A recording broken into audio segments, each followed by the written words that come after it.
जीते जी जीवात्मा को जिस समय महात्मा का दर्शन हो जाए उसी समय जीवात्मा का मोक्ष हो जाता है। याद रखना प्यारे, संत का दर्शन जीवात्मा को मोक्ष प्रदान करता है। लोग कहते हैं मरने के बाद मोक्ष मिलता है। मैं आपसे पूछना चाहता हूं, मरने के बाद जो मोक्ष मिला वो किस जीवात्मा ने देखा?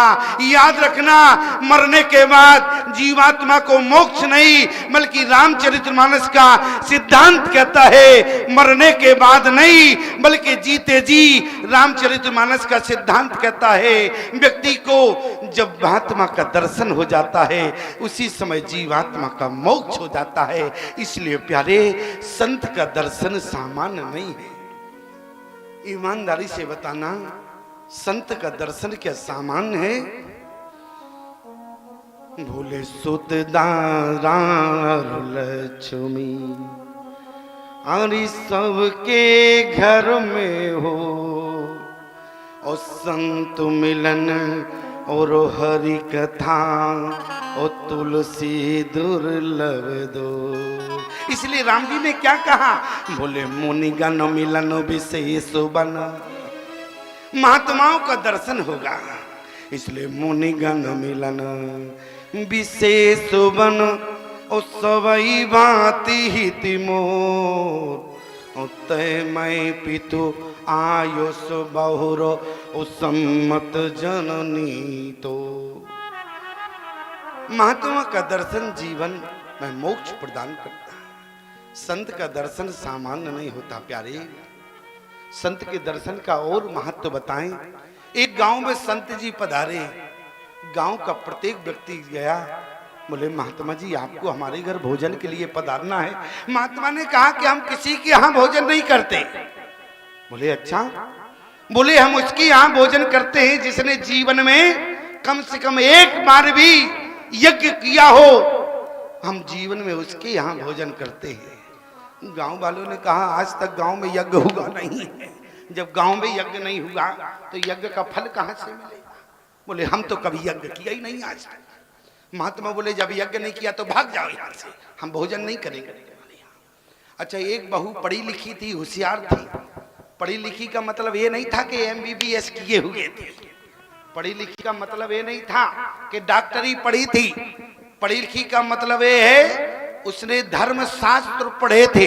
याद रखना, पढ़ना किसे कहते हैं? जिसने जीवन में धर्म शास्त्र पढ़े हो और जिसने भगवान की कथा सुनी हो। रामचरितमानस का सिद्धांत कहता है उसी को पढ़ा लिखा मानता है। ठीक है?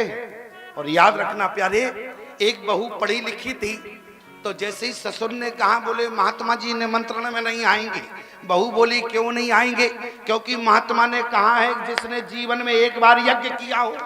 ससुर बोले बेटा हम तो कभी यज्ञ नहीं किया। बहू बोली एक काम करो, हमको ले चलो उनके पास। बहू ने कहा हमको ले चलो। ससुर ने कहा बेटा कभी मायके में यज्ञ हुआ है क्या? क्या तुम कभी यज्ञ के जजमान बनी हो? तुमने यज्ञ किया है? तब महात्मा जी आएंगे अपने यहाँ। अरे बहू ने कहा ससुर से ले तो चलो, कम से कम वहां होगा सब देखा जाएगा। और जैसे ही प्यारे वो बहू पहुंची, बहू ने संत के चरणों में प्रणाम किया, घर में आने के लिए निवेदन किया। संत ने वही शर्त रखी। संत ने कहा कि बेटा तुमने कभी यज्ञ किया है? तो बहू ने कहा बोले मैंने सुना है, यज्ञ तो नहीं किया लेकिन सुना है। क्या? बोले ज्यों ज्यों पग आगे बढ़े। संत के दर्शन के लिए जो जीवात्मा का एक कदम बढ़ता है, बोले ज्यों ज्यों पग आगे बढ़े और कोटन यज्ञ फल हो। हमने केवल सुना है, यज्ञ तो कभी नहीं किया। महात्मा समझ गए, बोले मान घट रहा है। तुरंत महात्मा ने दंड कमंडल उठाया, खड़े हो गए, बोले बहू जल्दी चलो तुम्हारे यहाँ। और तुरंत जो है उनके यहाँ।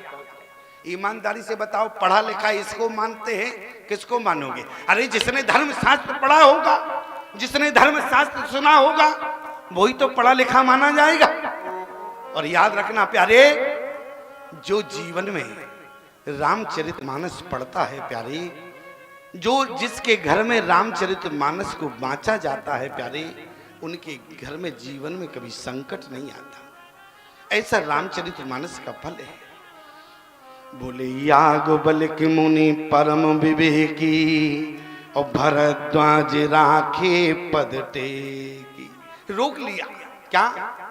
बोले नाथ एक संसो बड़ मोरे और करगत वेद तत् सब तो।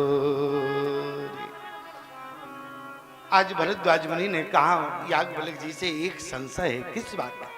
बोले राम कवन प्रभु पूछो तोई कहीं बुझाए कृपा निधि मोई। राम कौन है? एक राम अवधेश कुमारा तिन कर चरित विदित संसारा। नारी बिरह दुख लयु अपार भयो रोष रन रावण मारा।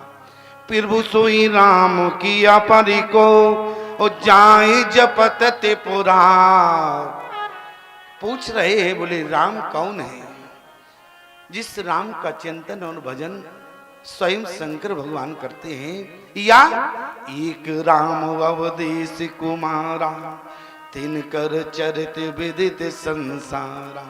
नारी बिरह दुख भयो अपारा भयो रोष रन रावण मारा। राम कौन है पूछने लगे। उसी समय याज्ञवल्क्य जी समझ गए। याज्ञवल्क्य बोले मुस्काई और चतुराई तुम्हारो में जाने। क्या कहा?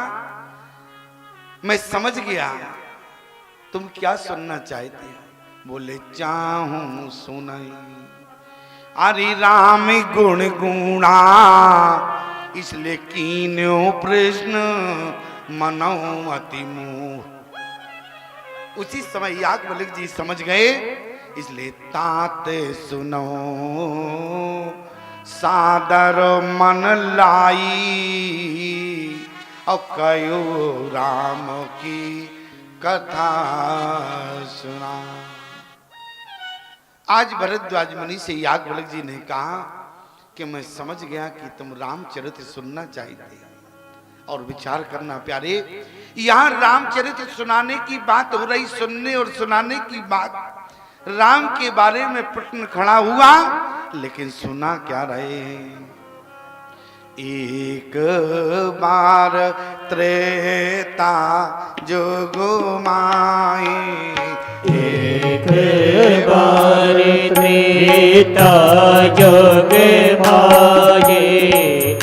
एक बार त्रेता जुग माई। एक बार त्रेता युग माई। शंभु गए कुंभज ऋषि पाए।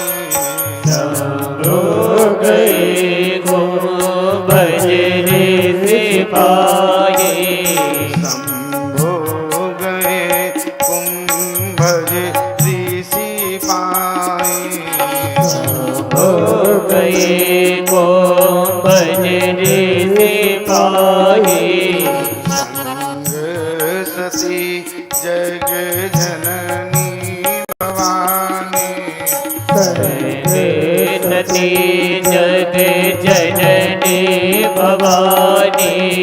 पूजे ऋषि अकुलेश्वर जानी। जय ऋषि अखिलेश्वर जानी। जय ऋषि अकुलेश्वर जानी। जय ऋषि अखिलेश्वर जानी। भरद्वाज जी पूछ रहे थे प्याले राम कवन। कहने का तात्पर्य है राम कथा पूछ रहे थे क्या? राम कथा।